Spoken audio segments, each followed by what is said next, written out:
Hi అండి, నమస్తే. నేను మీ Shalini. Welcome back to Shalini సర్విల్లు. ఈ వేసవి కాలంలో ఒంట్లో వేడిని తగ్గించే సగ్గుబియ్యంతో మన స్కిన్ గ్లోకి, హెయిర్ గ్రోత్కి బాగా ఉపయోగపడి కంటి చూపుని మెరుగుపరిచే క్యారెట్లతో కలిపి హెల్దీగా పాయసం చేసేద్దామండి. ఈ టేస్టీ పాయసంని పంచదార వాడకుండా చాలా హెల్దీ వెర్షన్లో చేస్తున్నాం అన్నమాట.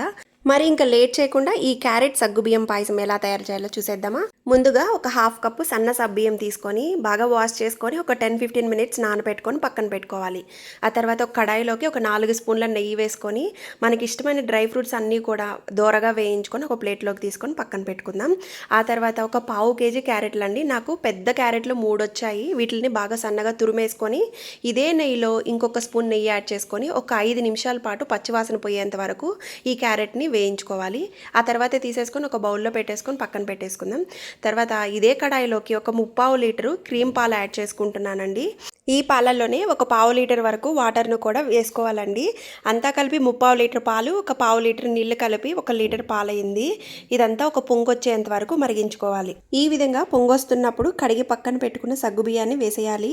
సగ్గుబియ్యం వేసిన తర్వాత ఒక 5 నిమిషాల పాటు మీడియం ఫ్లేమ్లో బాయిల్ చేస్తే సగ్గుబియ్యం చక్కగా ఉడికిపోతుంది. సగ్గుబియ్యం ఉడికితే మనకి పైకి తేలుతుందండి, అలాగే ట్రాన్స్పరెంట్గా తయారవుతుందన్నమాట.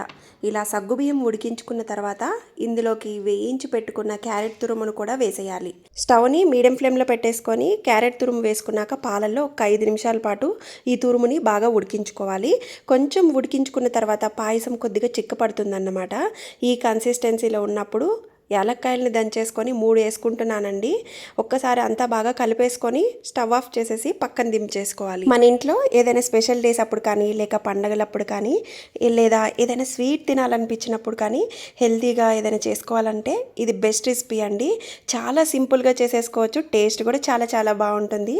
ఈ వేసవి కాలంలో కూడా మన ఒంట్లో బాగా వేడిని తగ్గిస్తుంది కూడా. ఆ తర్వాత మనం వేయించుకున్న డ్రై ఫ్రూట్స్ అన్నీ వేసేసుకొని 1 కప్పు బెల్లం తురుముని ఈ విధంగా సన్నగా తరిగేసుకొని ఈ విధంగా పెట్టేశానండి. ఇది మనం పాలల్లో వేసేసుకొని పాయసంలో మూత పెట్టేసుకోవాలి.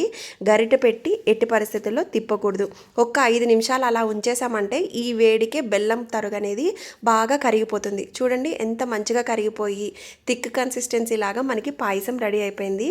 పాయసం ఈ విధంగా తీసుకుంటేనే టేస్ట్ మాత్రం చాలా బాగుంటుంది. ఇక్కడ మనం మిల్క్ మేడ్ కానీ మిల్క్ పౌడర్ కానీ ఏమీ యాడ్ చేయలేదు. అయినా పాయసం ఎంత క్రీమీగా తయారైందో చూసారా. అంతేనండి, ఎంతో ఎమ్మీగా క్రీమీగా టేస్టీగా ఉండే క్యారెట్ సగ్గుబియ్యం పాయసం రెడీ అయిపోయింది. వేడివేడిగా సర్వ్ చేసి తినేయటమే.